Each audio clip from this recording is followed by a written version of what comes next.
Hello, everyone. In October 1982, in a hospital in Hunan, China, a chilling case unfolded that sent shockwaves through the community. The hospital, often shrouded in quiet whispers of concealed secrets, became the stage for a grim event that cast fear over its corridors. Nights, once tranquil, grew heavy with unease as a shadowy figure seemed to lurk within, challenging the sense of safety. Investigators, faced with sparse clues, embarked on a daunting journey to uncover the truth. The silence and eerie hints left behind haunted everyone, fueling endless speculation. The disappearance. On October 5, 1982, the Criminal Investigation Department of Anyang Public Security Bureau received a report of a missing person. The caller reported that a young nurse named Dao, working at the North Hunan Workers' Hospital, had disappeared. Initially, her colleagues believed she had left on urgent business without informing anyone. It wasn't until they contacted her family and learned she hadn't returned home or reached out that they began to suspect something was amiss. Hospital management, realizing the gravity of the situation, promptly reported the matter to the police. The criminal investigation team quickly arrived at the scene. Through interviews with hospital staff, they learned that Dao was last seen in the on-call room. However, upon inspection, the room had been thoroughly cleaned. The desk was spotless, and the floor gleamed. It was clear that the scene had been meticulously sanitized, leaving no obvious clues. The only potential lead was a young nurse named Lon, who had been the first to enter the on-call room that morning. Lon explained that she arrived at the room at 7 a.m. to find the door wide open, but no sign of Dao. She assumed Dao might have stepped out for breakfast. The only oddity was a white cloth draped over the window, an unusual sight, as Dao was not known to do this. Lon dismissed it, thinking perhaps Dao had been trying to block out the morning light to rest better. Lon tidied up the room, rearranged items, and cleaned the floor. By 8 a.m., however, Dao still hadn't returned. Concerned, Lon noticed Dao's handbag was still in the room, but there was no trace of her. Lon remembered a terrifying incident from the previous year when a young woman's body had been stolen from the hospital morgue. The body had been discovered mutilated, with signs of sexual assault, and the case remained unsolved. This dark memory fueled Lan's anxiety, prompting her to report Dao's disappearance to hospital management, who in turn alerted the authorities. Investigation unfolds. The police quickly focused on the peculiar detail of the cloth covering the window. They hypothesized that Dao might have done this to conceal something happening inside the room. They interviewed patients near the on-call room and obtained two critical leads. One patient reported hearing a knock on the room's door around 2 a.m., followed by a scream that abruptly stopped. Another patient mentioned that Dao failed to administer his scheduled 4 a.m. injection. Based on these accounts, investigators estimated that Dao likely encountered trouble between 2:30 a.m. and 4 a.m. The fact that someone could vanish within a bustling hospital raised alarms. To avoid public panic, local authorities ordered an expedited investigation. With the crime scene compromised and no surveillance cameras in the hospital, progress was slow. The police called on the public to help locate the missing nurse. A breakthrough in the case. Surprisingly, just one day later, someone discovered a bundle of clothes in a field on the outskirts of Anyang. Wrapped in a white medical coat, the bundle contained women's clothing that appeared nearly new. At the time, discarding new clothes was highly unusual due to economic conditions. The white coat's association with a nurse immediately raised suspicions. The clothes were sent to the special investigation team, and Dao's family and colleagues confirmed that they belonged to her. Forensic analysis revealed a crucial detail. The dirt on the coat and pants matched the soil from the field, but the dust on her undergarments suggested an indoor origin. Dao, known for her cleanliness and professional habits, would not have allowed her undergarments to become soiled this way. These findings pointed to a disturbing conclusion. Dao's disappearance was not random, and foul play was almost certainly involved. They immediately sent the clothes for testing. However, at that time, the nearest facility capable of conducting such tests was in Shenyang. Traveling back and forth, along with the testing process itself, would likely take a significant amount of time. The investigation team couldn't afford to simply wait for the results. Based on their analysis, the officers unanimously concluded that the perpetrator must have been familiar with the hospital and had likely interacted with Dao. They decided to focus their investigation on young male individuals with criminal records among the hospital staff and their families. However, days passed without any leads, despite the hospital staff providing numerous clues. It wasn't until over a month later, when the results from the clothing analysis conducted in Shenyang arrived, that the case saw a breakthrough. Room number 3. The test results confirmed the police's earlier suspicions. Traces of soil found on Dao's clothes matched the type of soil specific to the hospital. This established the hospital as the primary crime scene. To narrow the scope of the investigation, the team immediately collected soil samples from every ward and department in the hospital and sent them to Shenyang for comparison. After analysis, they identified 2 soil samples that matched the composition of the soil on Dao's undergarments. These samples came from the on-call room and room 3. In other words, the patient in room 3 was now the primary suspect.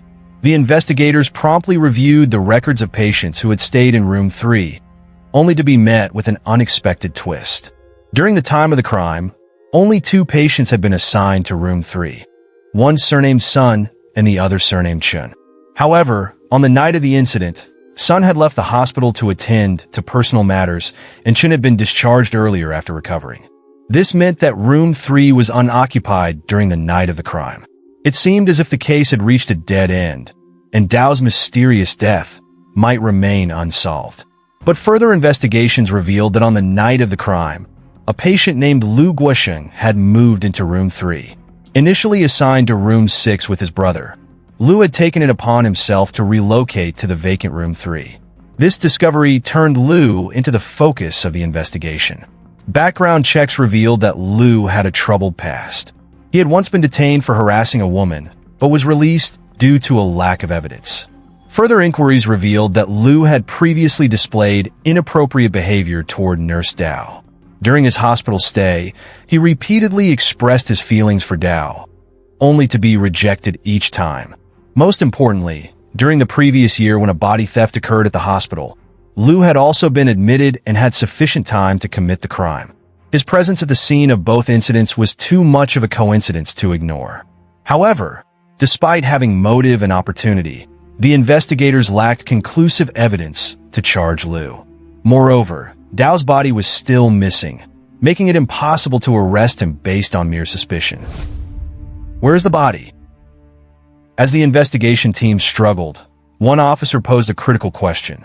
The hospital gates were locked every night and only reopened at 7 a.m. the next morning. How had the perpetrator managed to remove Dao's body? The team proposed 2 possibilities. First, the killer might have dismembered Dao's body and smuggled the parts out in bags or boxes. Second, the killer might have disguised Dao as a patient being discharged, using a wheelchair or hospital bed to move her. However, the investigation revealed that no patients had been discharged in wheelchairs or beds since the incident. Additionally, dismemberment would have left behind physical evidence such as blood or tissue, but a thorough inspection of all vacant rooms in the hospital yielded no suspicious traces. These 2 theories were thus ruled out. At this point, an investigator suggested a third possibility. What if Dao's body had never left the hospital? Although the hospital was large, hiding a body for over a month without detection seemed unlikely. Moreover, after such a long time, the body would have started decomposing, and the smell would have been noticeable, unless the body was hidden in a place already filled with foul odors. This realization led the investigators to inspect the hospital's sewage and septic tanks. Due to the narrow pipes, it was impossible for anyone to enter the system. Only small animals like cats or dogs could fit. The team then focused on the hospital's septic tanks. Working with sanitation workers, the police emptied 3 septic tanks. While the first 2 yielded nothing, the third revealed a shocking discovery: the naked, headless body of a woman. Upon examination, it was confirmed to be the missing Nurse Dao. With this crucial evidence, Lu Guosheng was immediately arrested. However, Lou remained calm and showed no signs of worry. During his interrogation, he adamantly denied any wrongdoing. But under intense questioning and mounting evidence, he finally confessed to his heinous crime. Lou admitted that on the night of the incident, he had been unable to sleep and decided to walk around the hospital corridor. Passing the on-call room, he noticed Nurse Dao sleeping inside. Overcome by her beauty, he was unable to control his sinister desires. He feigned illness to lure Dao into opening the door.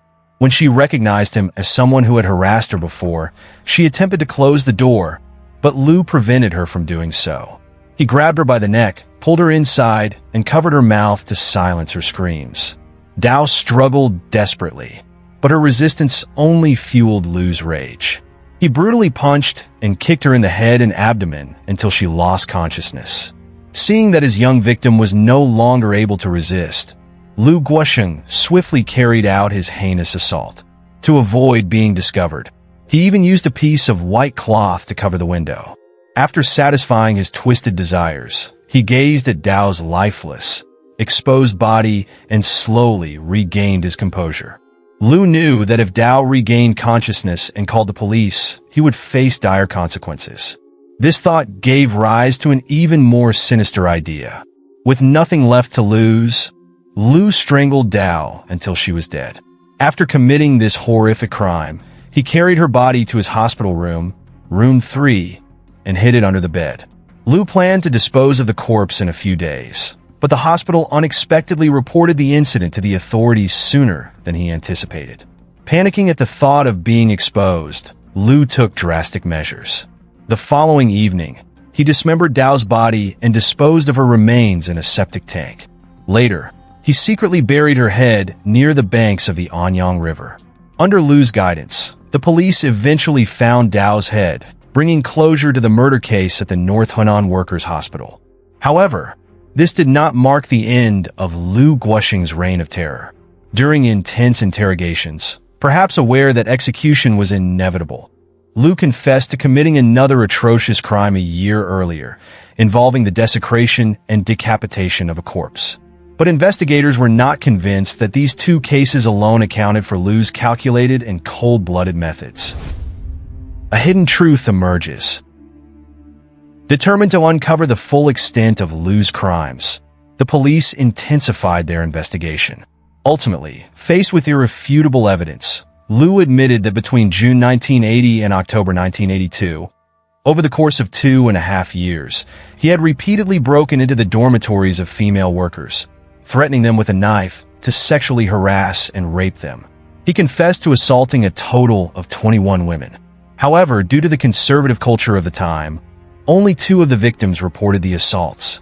The remaining 19 women, many of whom were raped multiple times, chose to remain silent. The 2 who did come forward were unable to provide sufficient evidence, as it was dark during the attacks, and Lu acted with extreme aggression. This lack of evidence allowed him to escape punishment repeatedly. Lu Guosheng's crimes were unforgivable. He was nothing less than a monster among humans, and his inhumane actions sent shivers down the spines of all who heard of them. In the end, the Hunan Provincial Central Court sentenced him to death, with the sentence carried out immediately. On January 28, 1983, in the execution grounds on the outskirts of Anyang City, a single gunshot ended the life of this monstrous criminal amidst the curses of the crowd. Silence is often seen as a sign of peace, but in reality, it can become fertile ground for the growth of crime. When victims or witnesses are too afraid to speak out, criminals feel emboldened to continue their actions with impunity. The silence of the 21 female workers allowed Lu Guosheng to commit further atrocities at the North Hunan Workers' Hospital, where he not only raped the unfortunate nurse, but carried out his barbaric acts with shocking cruelty. Fortunately, the police eventually apprehended this depraved predator. Today, we'll delve into a strange murder case linked to the internet, with Jenny Porter at its heart. Jenny Porter was born in 1982, the youngest daughter in a family where her mother, Barbara, once worked for Hewlett-Packard, and her father, Marvin, served in the U.S. Marine Corps. Jenny had always been a bit different, struggling with numerous health issues from a young age. Deaf from birth, she had to attend special schools. As she grew older, she faced added difficulties, including anxiety and diabetes, battling illness throughout her life. Due to her fragile health, Barbara and Marvin devoted their lives to caring for Jenny, often reminding her of her uniqueness. As other kids played freely, Jenny remained confined under her parents' strict watch, gradually becoming withdrawn and reliant on family. By 2005, Barbara and Marvin's elder daughter had grown up and moved out. But Jenny, at 24, still lived with her parents and had no life skills, not even the ability to drive. Her weak health confined her to her parents' care. To provide for her and cut costs, Barbara and Marvin moved from Philadelphia to the quiet town of Mountain City, Tennessee, a remote and scenic place with only 2,500 residents. Despite her parents' retirement, Jenny received government disability support, which kept the family going. However, living in a new, secluded area left Jenny feeling isolated, with her quiet nature making it difficult to connect locally. Thankfully, social media provided an outlet where Jenny introduced herself as kind, loving, and cheerful, transforming into an outgoing, enthusiastic online personality. The platform brought her popularity and many online friends, boosting her confidence to interact more in real life. Jenny had to take daily diabetes medication, which her parents usually handled, but she started visiting the pharmacy on her own to meet people. That's where she met Tracy Greenwell, a friendly pharmacist. Seeing a young girl burdened by illness, Tracy was compassionate, befriending Jenny over time and even introducing her to his cousin, Bill Payne. Bill, a local who worked at a nearby factory, was tall, well-built, and charming, often winning people over with his humor. For Jenny, who had never had a close connection with a man, Bill's charm was irresistible. From the moment she met him, Jenny was captivated. They became Facebook friends, frequently interacting online, and people around Jenny noticed her affection for Bill. However, Bill only saw Jenny as a good friend and, aware of her feelings, chose not to confront them to protect their friendship. Despite her feelings, Jenny's reserved nature held her back from confessing her love, and she found comfort in simply interacting online and occasionally spending time with Bill.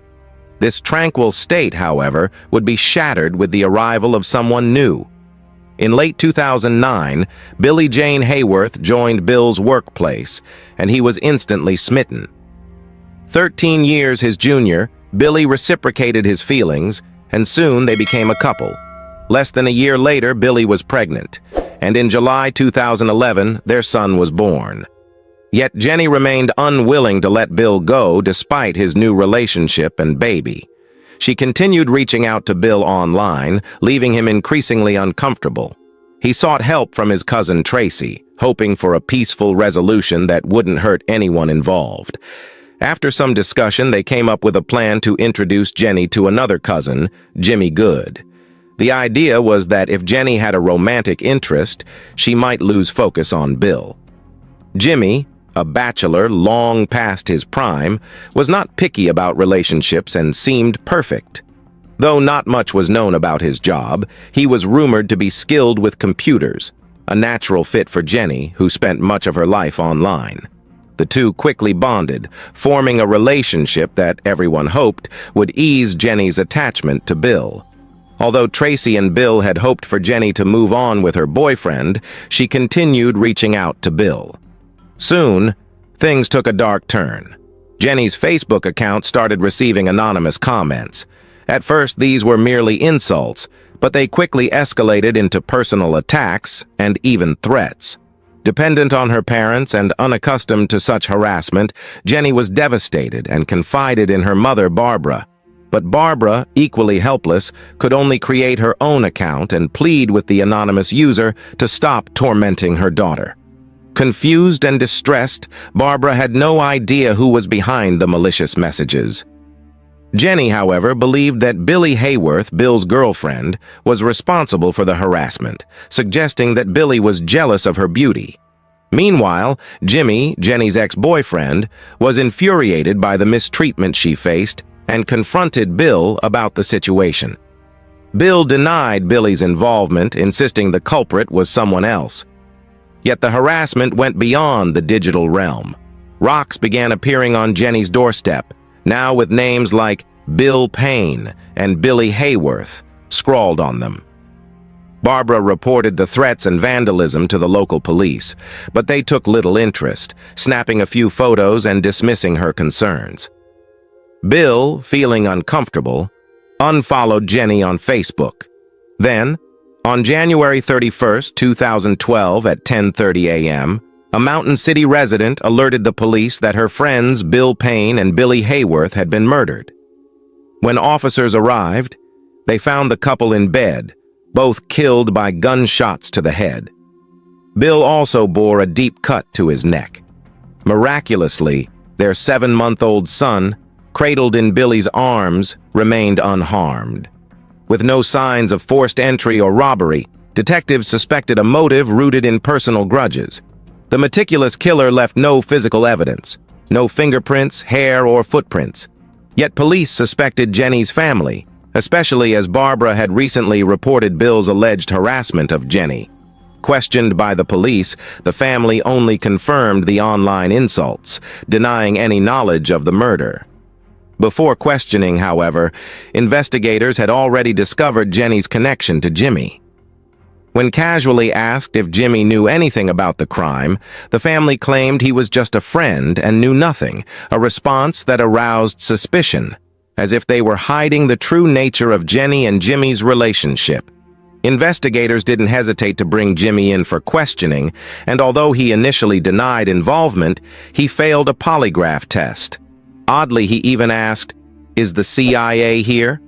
Surprised, detectives inquired further, and Jimmy explained that he worked for the CIA. This comment led the police to suspect the case might be more complex than it appeared. After more than 6 hours of questioning, Jimmy revealed a bizarre story. He claimed a man named Chris, who purported to be a CIA agent tasked with protecting Jenny, had contacted him via email. One day, Chris warned Jimmy that Bill and Billy intended to harm Jenny. Jimmy, alarmed, alerted Jenny's father, Marvin, who then allegedly took matters into his own hands, killing Bill and Billy. When pressed if he'd witnessed the event, Jimmy confessed he had accompanied Marvin that day. Without physical evidence from the crime scene, police had to rely on Jimmy's confession to pursue charges against Marvin. Jimmy agreed to sign a plea deal and testify against Marvin in exchange for a reduced sentence. When confronted with Jimmy's recorded confession, Marvin unexpectedly admitted his guilt. Yet a puzzling question remained. Why had Marvin so readily believed Chris, a man he had never met, and acted on his message? This mystery was soon resolved. After Marvin's confession, police searched Jenny's home, uncovering torn documents in the family's truck. Piecing them together, investigators found emails from Chris to Barbara dating back years. In them, Chris claimed to be an old friend of Jenny's, now working for the CIA, secretly protecting her due to his deep affection. Over time, Barbara grew fond of Chris, eventually calling him son in their messages. As tensions between Jenny and Bill escalated, Chris acted. He informed Barbara that he'd been covertly monitoring Bill's family, uncovering their plot to kidnap and murder Jenny. The only way to protect her, he claimed, was to act first. When Barbara received this email, she was gripped with fear and immediately informed her husband, Marvin, and Jimmy. Initially, Marvin found the email's content a bit exaggerated, but Jimmy didn't see it that way, especially since Bill had a criminal record and a history of drug dealing, and the information came from a supposed CIA agent. Marvin's anger grew as he started to view Bill as someone who might be capable of anything, so he began to take Chris's suggestions seriously. Later, in a reply to Chris, Barbara wrote, "We've endured enough. We want peace and mean no harm to anyone, but we feel we have no other choice." This revelation finally clarified the situation for the police, revealing that Chris had instigated the entire ordeal, with Barbara as a co-conspirator. Consequently, the police issued a warrant for Chris's arrest. In the emails, Chris claimed to be an old friend of Jenny's and even provided Barbara with a photo of himself, which helped the police in their investigation. To their surprise, they discovered that one of Jenny's former classmates, Chris Jaden, resembled the person in the photo. However, when interrogated, Chris denied all allegations. He acknowledged his connection to Jenny from school, but stated that he hadn't seen her since graduation. The photo, he explained, was publicly accessible on his social media, meaning anyone could download it. The police then traced the IP address of the emails, shocked to discover they had all been sent from Jenny's computer. Further analysis revealed that the writing style and even specific spelling errors in the Chris emails mirrored those in Jenny's other emails, confirming their suspicions. In August 2013, both Jenny and Barbara were arrested on charges related to conspiracy to commit murder. 2 months later, in October 2013, Marvin confessed and was sentenced to life imprisonment without parole, while Jimmy, who had signed a plea deal, received a 25-year sentence. In May 2015, Jenny and Barbara stood trial. The prosecution argued that they were the true masterminds behind the plot, while Jenny's defense attorney claimed that the situation was a result of Marvin and Barbara's extreme protectiveness. The defense asserted, "One person instructing another doesn't mean they must obey blindly." After 7 days of deliberations, the jury ultimately convicted both Jenny and Barbara, sentencing them to life without parole. Although this case may seem rooted in malicious online comments, it appears the entire incident was part of Jenny's plan. In fact, Jenny herself may have created those initial hateful messages. According to the case file, the character Chris only appeared after Bill and Billy began their relationship, suggesting that jealousy might have been the true motive. Initially, Jenny attempted to create tension between Bill and Billy by reaching out to Bill, but when this failed, she fabricated hateful comments and pinned them on Billy, hoping to turn Bill against her. Yet Bill chose to stand by Billy. Undeterred, Jenny escalated by staging the stone-throwing incidents at her own home, hoping to create further issues for Bill's family. But when Bill unfollowed Jenny on Facebook and cut off all contact, Jenny couldn't bear it and ultimately plotted to kill them both. Had Jenny not grown up in an overly protective environment, her extreme actions and thoughts might never have developed. Now, 2 innocent lives are lost, and her family faces a lifetime behind bars without parole, spending the rest of their lives in prison. The story is undeniably tragic and infuriating. Hopefully, this tale serves as a valuable lesson to all. What do you think about Jenny and her parents' choices?